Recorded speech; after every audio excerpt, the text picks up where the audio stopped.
Well, hey there, good people. It's the Big Heavy, and I want to walk you through today how I'm installing a hardwired backup camera in my Winnebago 2020 Navion J. This is the same as the Winnebago View. They're essentially the same other than the nameplate on the side. And this should be pretty similar for any of the Winnebago View / Navions, I assume in the 2020 model year forward. I don't know if this applies similarly to the older model years, but I'll let you kind of figure that out on your own.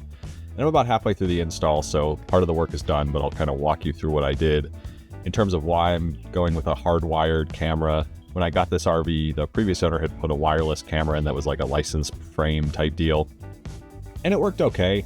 The two big problems with it were, well, I guess three big problems. Number one, when I had a bike rack on there, the rack and the bikes essentially block up the camera and make it useless. So that wasn't very effective. And, we do bring bikes along with us relatively regularly. So that was a bit of a problem. Number two, the refresh rate isn't very good. So, what that means, if you're not familiar, is the video image kind of looks like it's a little jerky. It doesn't update as fast as a hardwired camera, which, when you're in traffic and you've got people behind you or you want to check on something, can be a little bit less useful than a feed that's crisp and clear and kind of updating in real time. And finally, the neat but not so neat third problem was the particular model I had would generally be off, so the display would be off. I assume so it could save power back at the remote display, which charged itself via solar, and you kind of wave your hand in front of it to turn it on, which was super cool from a kind of user interface perspective. But if I was like going to change lanes or something and just wanted to do a quick check of my 6, you'd wave your hand in front of the thing. It'd take a couple or 3 seconds to sort of wake up, and that made it less useful than if you could just go and look in a mirror and have it online ready to go and all that stuff. So I chose this Wolfbox camera. I won't go into an extensive review of that. There's a bunch out there. I'll link to all the stuff down below if you do want to check that individual camera out. But I wanted to focus more on the installation for this one. So let me walk you through what I've done thus far, and then we'll kind of update you in the rest of the process. To start, I essentially removed 2 body components. So you can see, let me just sort of orient you here. Here's the door, and then this panel here, there's a one of these tan plastic trim pieces that go over kind of the awning control panel. And in case you're looking in the future, awning control panel's there. This RV has the recent awning recall done on it, so you can see some little extra wires that you may or may not have if you haven't done that recall yet. And you can kind of see the wire for the camera in here. And I'll talk you through, where I routed that. But this is kind of the first panel you need to remove. Pretty straightforward. There's probably, like 6 screws in there. They're under these little white caps. Here's one of those caps there.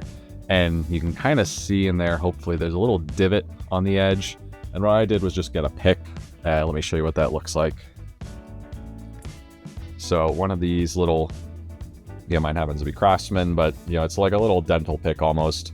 You put this guy in the corner where there's that little divot, give him a little flick, and these things will pop right out, and then you end up being able to get the screws out. And then there's also a set of, what do we have here, 6 or 7 painted screws. So relatively easy to keep track of them. We got these self-tapping under the caps versus these painted screws, which are, obviously exposed and painted. Next step was to remove the screws on this trim piece right here. And you can see there's, I don't know, maybe 8 of them kind of going around here. And, these all remove pretty simply as well. Similar deal. You got the caps, and then you pop out the screws. And then this panel is kind of under there. Ooh, that didn't sound great. But this guy's held on with, so what do we got? 6 screws. So you can see the holes here.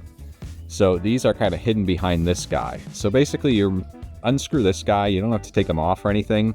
You can kind of push them up enough to get access to these screw holes down here. You loosen these guys up. And then what this does for you is you can see this little gap here. I'm going to see if I can stick you guys in there. And you can actually get to, from there down to the rearview mirror. So this is the rearview mirror panel. It's got this big plastic dude here that normally fits over there. And this guy's oriented about like so. And he's actually really easy to remove. You can see there's some little clips on the side. So you just sort of pull him down like you're, kind of pulling him towards where your hood ornament would be. He'll pop right off. And then the factory mirror here, you can see on the back, just has this little socket in here. So you gotta kind of, I give him a little turny poo and then like a little back and forth and just sort of give him a yank, and that'll get the, you know, the existing rear view mirror thing off of this this ball joint right here and leaves this exposed. So once you got that done, the folks at Wolfbox give you this, you know, somewhat chintzy but generic trim tool, this little orange guy. So you can use this, or if you have something better, you know, you're welcome to use what you got. But basically what you want to do ultimately is take this guy, and hopefully you can see where the, you know, the trim kind of meets with the windshield in this panel. And I just kind of gave him a little, you know, scoot. You can see you can pull that guy down a little bit. And I started with the other end. You know, this is the camera cable here. Ultimately, this is the end that plugs into the camera. So I started, you know, getting my little gap with this trim tool and then feeding in the other side. So I misspoke there. This is the side that connects to the rear view mirror. The camera side, sort of this longer black plug. I'll show you when we go up on the roof. But I kind of jammed that in there, and then simultaneously, and this would be easier if you had smaller arms, I kind of jammed my arm in through this gap and then was able to basically catch the cable and pull it through. So you can hopefully see the cable up here. You know, there's a little end hanging through here, but I jammed it in through the windshield, jammed my arm in here, and eventually was able to catch the cable, threaded it all the way through. So brought the whole, you know, 30-foot cable here. And for my particular camera, I did have to buy the extension cable. Again, I'll link to that down below. The one that it comes with is just a little bit too short. And then I kind of ran that cable, you know, right around here, ran it right behind this trim panel here. And you can lift this guy up, you know, just a little bit, obviously, pop the cable in through here. So he's kind of going back through here. And then I used that trim tool again and kind of jammed it back in there. And you can see where it's sticking out a little bit. There's a screw behind this cap. So I loosened this, didn't take it all the way out. Loosen this screw. You know, this is the button for those little shades, but also a screw in there, obviously. You can see I need to tighten him up a little more. Loosen this screw. You know, this one was already gone, obviously. And that gave me enough room to kind of jam that cable in there. And, you know, I didn't want to go crazy because if it's too close to the screws, that's going to kind of mash that cable down. But I didn't want to hide it. So, you know, yeah, if you got all up in there, you can see, you know, these little bits, and I'll probably clean that up before I button everything back together. But, you know, ultimately it's kind of hidden. And then I went up here, and I don't know if you can see that black on black, but I, you know, ran it along here since I had this panel off. I used my trim tool again to kind of jam it up into behind this little ceiling thing. And you can kind of see it, but it ultimately sort of looks like a bead of caulk there. You know, it's nice and straight, and unless you were looking for this, I don't think you'd see it. Same deal over here, jam, jam, jam all the way around. Did a little jambalam here, and then I'll show you what we got going behind the TV. And then I ran the cable up here, and probably, you know, one of the harder parts of this was getting the cable from the outside of this cabinet to the inside of the cabinet. And, you know, once we're inside, there's this roof access port here. It'll have a black cover on it when it comes from the factory. You just unscrew 2 Phillips screws, and we'll talk about what we did in the roof in a second. You know, obviously you can see right there, it says roof access port. But to get the cable from, you know, this side of the wall to this side, there is a gap on top of this. You know, it's just this sort of rubbery sealing material. And I went kind of in the middle of this cabinet. So let me pull back a little. So kind of in the middle here, because this, I don't know if you can see, but there's a little bit of a flex. You know, this is just regular old wood, so it has some flex to it. And I jammed that trim tool through here, and then I actually used the back of my pick, this rubber side, since this is just a touch bigger than the actual cable for the camera. And I used my trim tool to kind of create a gap. Then I jammed this guy in there to kind of hold it open. And I was able to sneak that cable through and ultimately pull the entire thing through, and then just kind of use a little sawing motion with either side and snug that up a little bit to where it runs and pops right up through that roof access port. So let's go up to the roof and I'll show you what was going on up there. All right, so here we are on the roof, and you can see the plug for the cable. And the challenge with this guy is it's got a pretty big plug. This goes into the camera. The cord's relatively small. And I got some nice cable glands where you could drill a hole. This is the box that covers up that roof access port that we saw on the inside. But I got these super sweet cable glands. The problem was the size I got was just on the border of being too big for this cable. but it was too small to get this plug through.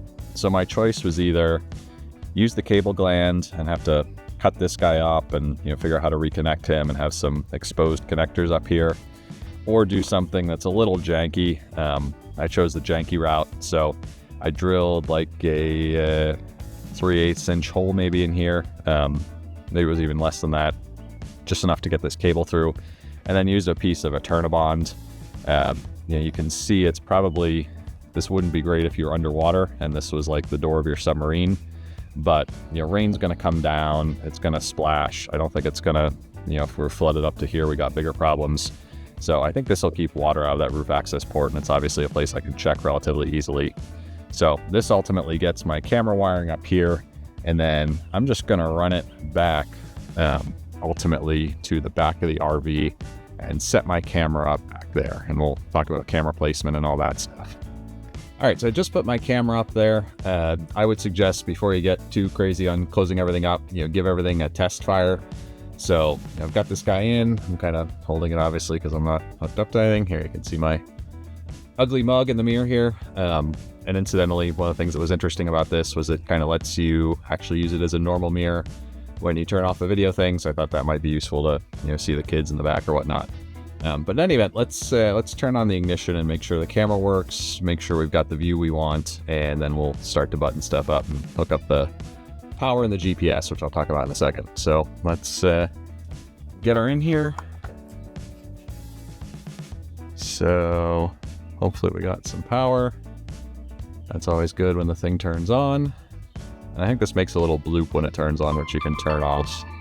Because Lord knows this machine makes enough beeps and bloops. Okay. All right, so we're looking better here. I had to flip this so it was set in, I think they call it camera upside down or something, which is kind of goofy. I do only have one hand holding the camera and one hand holding this, so I can't show you, but you can scroll up and down with your finger. So I think I'm going to be able to see my bike rack just fine. I think I'm going to be able to see cars behind me just fine. So I'll take you back, show you the camera installation. We'll get that cleaned up. Then we're going to put in we're going to route wires for a little GPS device that lets you kind of see a compass on here, which I think will be kind of useful. And we'll route power so we can hide that and hopefully get this thing looking, kind of factory-ish is my goal ultimately. All right, so here is our camera installed. And I believe this is what the British would call a cheap and cheerful installation.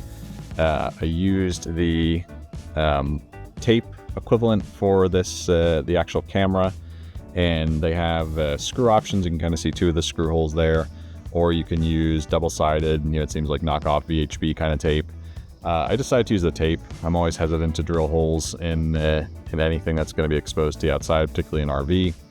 So I did that, and then I used a little black electrical tape, since this is black, to kind of hold the cord. And, is it a little bit jury-rigged? Yeah, but I think you won't really be able to see this, and I'll do a shot from the ground. And basically my goal is just to keep this wire from flapping around and keep it from blocking this reverse light, or keep it from, popping down and blocking the other camera. So the tips I'll leave you with, clean up the area with some denatured alcohol. Obviously, you can get a big jar of this fairly cheap. Don't drink it, it's not good for you.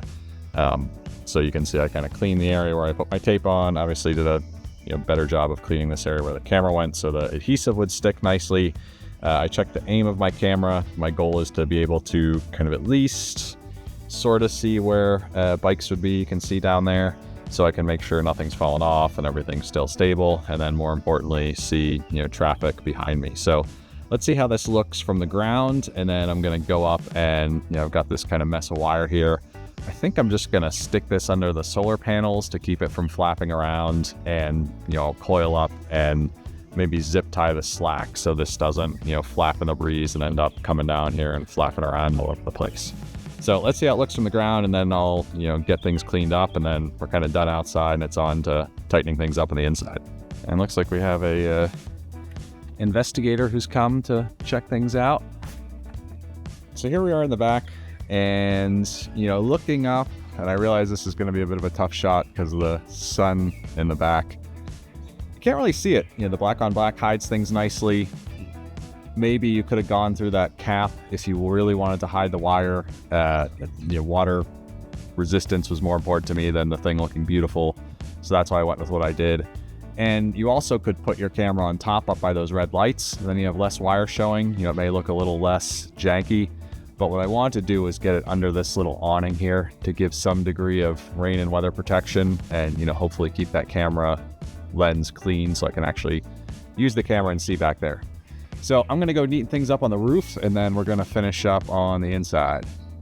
All right, we got our GPS cable in. So we've got 2 hanging cables. And same deal as I kind of did everywhere else, you know, just kind of going with this guy. And I wish I could show you actually doing this live, but until I get a, you know, film crew or whatever, or at least get somebody that's willing to sit around with me and hold stuff. Yeah, this is kind of the best I can do, but use your little trim tool, jam that guy up there, and you know, you can see basically I'm just a little guy sticking out there. And you just kind of jam him in there. And I ultimately put the little GPS puck down there. So that's right there. So this particular camera also has a dash cam type component. I don't know how well this is going to work ultimately, because there's that big honking plastic thing. You can see that little green dot is the dash cam. And, you know, having a dash cam, you obviously want to record your location in case something bad happens, so you can review that later. What I like mostly is that it's going to give me a compass and, you know, keep the time in sync and all that stuff. So 2 of the 3 connections are done. Now on to power. All right, so here's what I did. I ran the cable, same thing, just went on the driver's side, and it should go without saying, but I'll say it anyway. You know, I'm a big dumb animal. I'm not a licensed individual of any sort. I'm barely qualified to get out of bed in the morning. So don't do this if you don't know what you're doing. Consult a professional, you know, stay at a Holiday Inn, do whatever you got to do. Don't take advice from big dumb animals on the internet. But particularly, you know, you could potentially mess with your airbags by putting things over here. You don't want to do that. You may need those someday. Hopefully you will not. I've been relatively careful to make sure I'm not jamming these into the curtain, but you know, you can do as you need to do. And what else? Ultimately, we run down here, kind of jammed ourselves into the window. I'll clean that up a little bit and then put the cable over here. I don't find this storage area particularly useful. You know, I like the idea of it because you got a little, you know, charging pad there that you can put modern phones on, have them charge. But what I've got in there is I've got a connection to the USB-C for this wireless phone charger. This is a little bit goofy, but I like where this is positioned, and I like that I can kind of pull this on and off. It's, I think Magback is the company that makes this charger.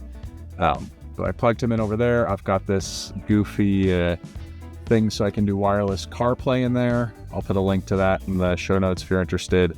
And then I put the power adapter to our new mirror in there. And, you know, I'll close this up. You'll see some wires on the dash, but I think it should look relatively neat-ish. And what I may do in the future is, you know, just run a regular USB-C cable since I have that over there, and that'll free up the 12-volt cord. I'm not sure. We'll see how life treats me. But that's kind of the wiring. You know, next step, I'm going to put the cover back on this, connect everything up, fire it up, make sure it works, and then we'll kind of clean up the rest of the vehicle, and this project will be done. All right, so after a little bit of goofing around, here's kind of our finished product. We've got our 3 cables there. You can see, you know, not bad. If you're looking, you'll see some cables sticking out over there. I'll probably go and clean those up a little bit. You know, there's a little bit of action over here. Obviously, you want to make sure this stuff is decently up there, since if you're driving, you know, you don't want to have a vibration of a big cable fall on you. But that actually looks kind of factory. You know, I like the way those are. So I'm going to put the mirror back on. What I'll have to do is put the factory mirror on, since this Wolfbox doesn't have any kind of mounting thing on there, which, you know, I wonder if I can get something that'll ultimately work. But for now, they got some little rubber strappy guys. You can kind of see these little hooks. I'll hook that onto the mirror. I'll pop that mirror back on, and we'll see how this thing looks. All right. Finished product. So after goofing up a little bit on the mirror installation, the actual old factory mirror is back behind there, if you can see that. Held on with some straps. Yeah, I think it looks a lot nicer than the previous digital mirror I had, and I wish I had taken some video of that, but Alas, I did not, but I ultimately accidentally popped the mirror arm, so the arm that goes from here to the actual rear mirror itself, off. Trick there, and there's some videos on this. Use a vise or a jack or something to pop that thing back in the ball socket I couldn't get on with body weight alone. But after figuring that out and cleaning up the wiring a little bit, again, I think it looks pretty nice. There's no wires visible anywhere unless you're really looking, versus before I had some wires hanging down and whatnot. So I'm pretty happy with this. I'll give you a little report after I drive this back to its storage location and actually try the thing out. I think I mentioned before I couldn't show you this because I was obviously holding too many things, but you can kind of scroll down. My bike rack should be right in there, so I'll be able to see are the bike's still there. Have a pretty decent view of what's behind me, so should be able to figure out if somebody's riding my butt that I can't maybe see in my rear view mirror. So now on to buttoning everything back up, and this project's done. All right, so we're gonna put this guy back together, basically follow the reverse order of the steps. I'll try and show you some of it, although I think I'm gonna need two hands for most of this. So apologies that I can't actually show you all the action real time. But we're gonna start out by putting those screws back there under this trim piece. So let me show you that. So this piece that's kind of flopping down here that we use to get access to run our cable up through here is what we're going to deal with first. So what I'm gonna do, and I definitely can't show you this because I need to use my shoulders and essentially my whole body, is kind of use my hand and my shoulders maybe to lift this guy up enough so that I can get this guy up and get him to his access holes. And I'll screw in. We got 1, 2, 3, 4, 5, 6 of those self-tapping screws, and then we'll be in good shape to screw this trim piece back on. All right, we got this trim piece back in. The screws are kind of hidden. Let's see if I can get, yeah, you can see one there. A couple pro tips here. Use the same holes that were there before. If you're going to use a power screwdriver, which I think is fine, set it for set the clutch to a relatively low setting. You don't want to hammer the hell out of these, or you're going to strip those holes, and then your stuff's not going to stay in very well. I kind of used one hand to hold this. I used a shoulder to push this up so I could get access to those holes. Probably the better way to do it would be to have a helper, or you could take this mattress off, but I'm being lazy on both accounts, so do as I say, not as I do. So next, gonna bang the screws back in here, put the covers on, and then I don't know that I'll have any pro tips there because that's pretty straightforward. And then I'm going to tighten up these couple guys, and I think that guy's pretty tight. These two guys that I loosened up to jam that cable in there. And then I'm going to put this cover back on, and then we're going to be all buttoned up, and I'm going to test the camera one more time, and I'm going to give myself a high five, run the vacuum, since some funk came out of the walls as I was dealing with all that stuff, and then this project is done.